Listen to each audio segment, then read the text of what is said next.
another one, and another one.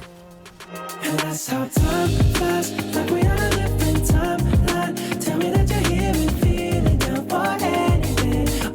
What's good, folks? It's Nightmare Frame here with a new Warframe video coming at you with the BOLTOR Incarnon video. First, let's decide which Boltor you should evolve. Taking a look at the difference, you'll see that the TELOS has better crit stats and a better magazine, while the Prime has better status chance, slightly higher base damage, and a small boost to fire rate. I tested both of these with the same build.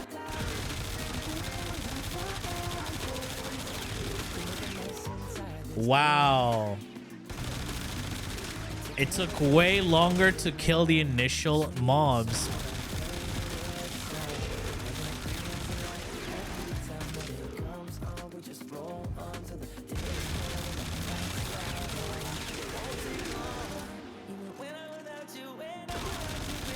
Is the reload longer?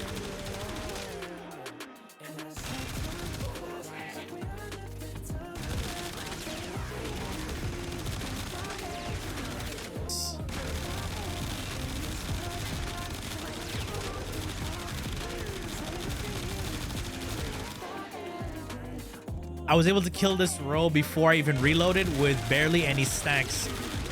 Yeah, the TELOS is way better.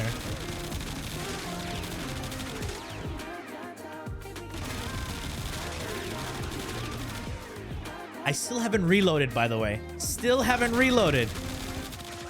Now I'm reloading.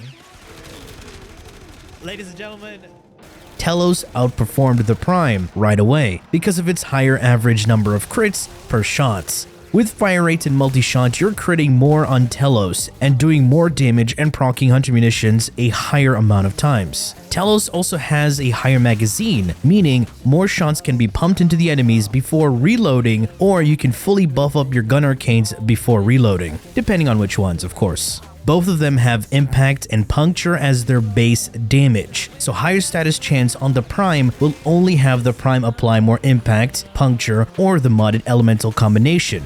But when you evolve both weapons with the crits and status evolution, the TELOS still outperforms the Prime in terms of just better rounded off stats. But then again, this is always not the case. Fire rate, multi-shot, and you critting more consistently, you'll end up killing the enemies before you even notice the DOT proc tick. So what I'm saying is, if the Boltor were Slash, or it had the armor strip like Elatron, or it had innate heat or electricity for damage over time builds, then the Prime would be a better choice. But hey, Nightmare Frame, the Boltor Incarnon form does give you Slash, and that's its main damage. Yes, you're right. However, look at it like this. The weapon turns into somewhat of a shotgun in its Incarnon form, but you barely would notice the Slash takes. It has more raw power than the potential to bleed enemies. One very popular Slash type of shotgun is the Kuva Comb. Its fire rate, multi-shot, and ramp up allow it to bleed enemies more effectively, and it's more suited for a DOT build.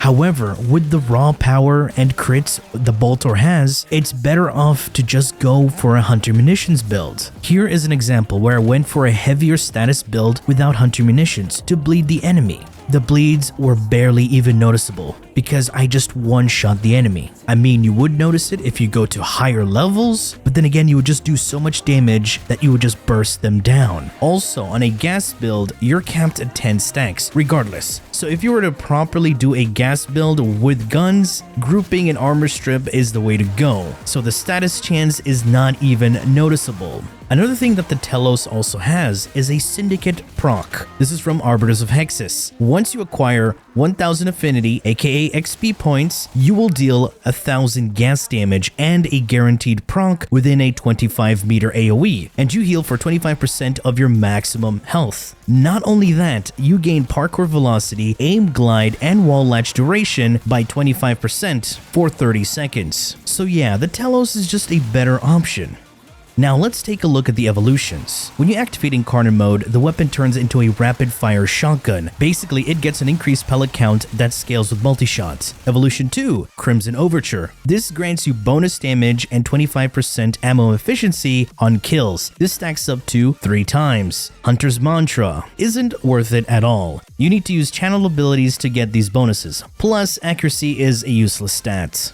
Evolution 3, the utility perks. From the right, increase reload speed. This works for both regular and going into Incarnon because activating Incarnon mode is affected by reload speed. Bonus magazine capacity can improve Boltor Prime and also TELOS. And finally, projectile flight speed. This is just a DPS increase. Projectiles hit enemies faster, reducing delayed damage with projectiles. And what makes it even better is that there's no damage falloff on this weapon.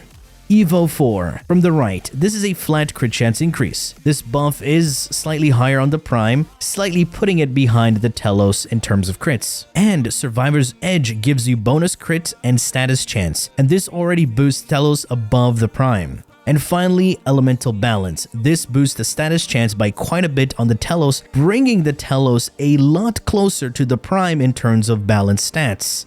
For those who need more convincing, there's a spreadsheet showcasing how the TELOS Boltor just pulls off ahead in the majority of these scenarios, with different evolutions in both regular and Incarnon. Alright, let's take a look at the builds.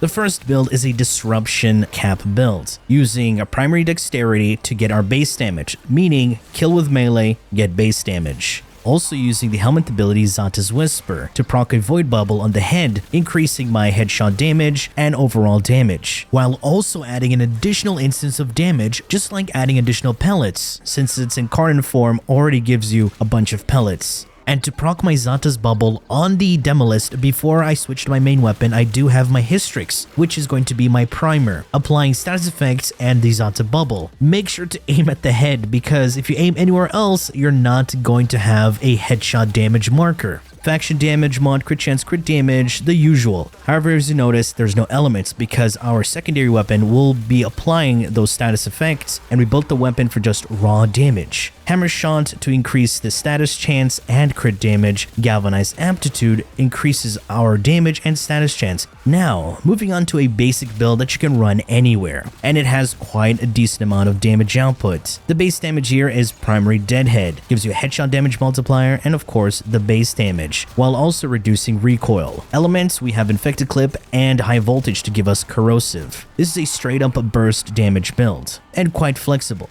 The third build is something also pretty basic, and it's a Viral Hunter Munitions build. Base damage Arcane will be Primary Merciless. As you can see, our elements are Viral with the Hunter Munitions mod. Unfortunately, we cannot fit Galvanized Aptitude. Or if you want, you can remove Hunter Munitions and use Garuda's Seeking Talons, because it's free slash. However, there is an alternative to this Viral Hunter Munitions build, and that's if you use the helmet ability Nourish. Nourish grants us a viral damage multiplier, energy multiplier, and it spreads viral if you take damage. So now we just replaced 2 mod slots by adding Nourish. That means we can just increase our overall damage using bladed rounds for additional 120% crit damage and Galvanized Aptitude for a larger boost in damage. I'm using this with my hero build. If you want to know more, do go check out the video on the top right. Moving on to build 5. This is a gas build. This utilizes grouping and armor strip to fully take advantage of gas. Here I'm using Zaku, where I replaced his second ability with Ensnare, grouping them up into a large clump and using his gaze to armor strip everything within the area. And of course, we just one tap and they're taking way more damage from all the gas AoEs. And on top of that, when TELOS procs its Syndicate proc, it's additional gas DOTs. So it's just damage on top of damage. And now moving on to another build. Oh, this is quite stacked, isn't it? Now, this is another disruption build using the Heat Inherit mechanic. I have several videos explaining Heat Inherit, so please do go check those out. And one of my recent videos also has me using a Heat Inherit mechanic build. Alright, this build, as you may notice, has pure heat damage and requires you to use a Heat Inherit primer. So, this is what you're going to do. You're going to apply your initial heat proc with your primer, which has a higher heat percentage and a faction damage mod, to then switch to your main DPS weapon to burst down the enemy. And of course, if you want heat to scale even more, you are going to need to armor strip the target. But for base levels, you're just going to shred them regardless. And in this build, we are not using the Incarnon form. You can use the Incarnon form, but I just wanted to do this without the Incarnon form. Either way, still destroys Demolists with ease. So it's up to you whether you want to switch it up or not, because this one's also quite flexible. Alright folks, that has been it from this video, and I do hope you've enjoyed and tested out these builds because they're quite fun, and TELOS Boltor is an impressive weapon. Is it as meta as the Latron? No, but it's still a very useful and powerful tool. There are people who are disappointed that the Boltor Incarnon wasn't AoE. You don't need them all to be AoE. You guys need to relax. If every weapon was the same, then there'll be no point to use them. It's just like pick what you want, which is still the same thing when they all have different types of perks because they serve a different type of purpose and benefit a particular playstyle. And that's what Warframe encourages, for you to try out different Warframes, different weapons, and combine them into a synergistic build. Anyway folks, that has been it from me. I do hope you enjoyed this video, and if you did, feel free to leave a like, share, and subscribe for more Warframe content, streams, and so much more. Do refer to the description. Thanks for watching, and as always, peace.